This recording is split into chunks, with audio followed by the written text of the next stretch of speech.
ഇത് അമ്മമാരുടെ തിരുനാളാണ്. എല്ലാ അർത്ഥത്തിലും ഏറ്റവും കൂടുതൽ അവകാശത്തോടുകൂടി ഇവിടെ ഇരുന്ന് പ്രാർത്ഥിക്കാൻ കഴിയുന്നവരാണ് ഇപ്പോൾ എൻ്റെ മുമ്പിലിരിക്കുന്ന നിങ്ങൾ. അങ്ങനെ ഞാൻ പറയുന്നതിന് 2 കാരണങ്ങളുണ്ട്.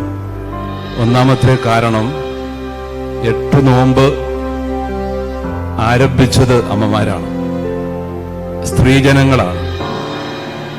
അവരുടെ ജീവിതത്തിന്റെ പവിത്രത കാത്ത് സംരക്ഷിക്കപ്പെടാൻ വേണ്ടി തീഷ്ണമായി നോമ്പെടുത്ത് പരിശുദ്ധ അമ്മയുടെ പാദാന്തികത്തിൽ അണഞ്ഞതിൻ്റെ ആ പൂർവ്വ പാരമ്പര്യവും ചരിത്രവും 8 നോമ്പിനെ ഇത്രമാത്രം ഇന്ന് മനോഹരവും വിപുലവുമായ വലിയ ഒരു തിരുനാളാക്കി മാറ്റിയിരിക്കുന്നു. അമ്മമാരാണ്, സ്ത്രീജനങ്ങളാണ് ഇത് ആരംഭിച്ചത് എന്നുള്ളതാണ് അതിൻ്റെ സത്യം.